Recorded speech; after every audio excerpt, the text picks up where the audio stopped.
હાલો મિત્રો, બધાને મોજે મસ્ત રામ। તો કેમ છો બધા? મજામાં ને? તો જો આજે તો આપણે આવી જાસી નવરાત્રિને પહેલાં ઘઉં સફાઈ કરવાના હતા, એટલે આવી જાસી ધાબામાંથી અને કરી નાખ્યા ઘઉં સફાઈ। જો અહીં ઘઉંનો ઢગલો કરી નાખ્યો છે, પછી ઘઉં સફાઈ કરી નાહી નાખ્યા છીએ આપણે। નાહીને થઈ જશે મસ્તીના તૈયાર। પછી તો જાતા આપણે મોલમાં, તો નાથી લાવ્યા છીએ લાડ બધો નાસ્તો મીતુબેન ને આયુષબેન માટે। તો જો અહીંયા અમારા મીતુબેન બતાવે છે બધાનો નાસ્તો। જો મીતુબેન બતાવે છે નાસ્તો।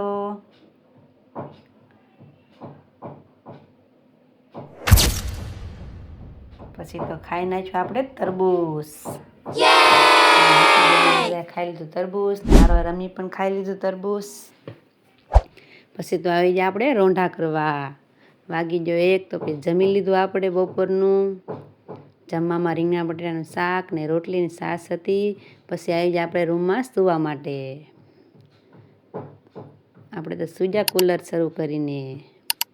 પછી જાગીને જો પાછો મીતુબેન લઈ લીધો છે નાસ્તો। નાસ્તામાં ખાય છે જલેબી।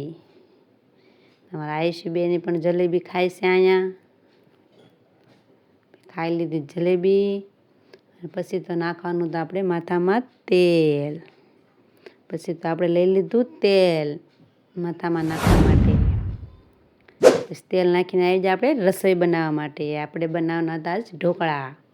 તો મેકી દીધું પાણી ઉકળવા। પછી બનાવી નાખ્યા ઢોકળા અને આવી જાય આપણે ધાબા ઉપર પાછા આપણા ઘઉંના ઢગલા પાસે। ઘઉં ભરવાના હતા ને એટલે। અને પછી તો આવી જાય આપણે મંડળીમાં બેસવા માટે આવી ગયા।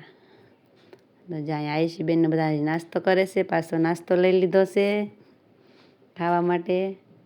પછી તો આવી જાય આપણે જમવા માટે રાત્રે। જમી લીધું ને જમીને થઈ જશે નવરાને જવાનું છે ચાલવા માટે। તો જો અહીંયા ચાલવા માટે પણ આવી જશે। પછી તો ઘરે આવીને નવરાના ક્યાં આયુષીબેનને। પછી તો આપણે હવે સૂઈ જવાનું છે, 10 વાગી જશે। તો અમારો વિડીયો ગમે તો લાઇક શેર ને સબસ્ક્રાઈબ કરતા જાજો।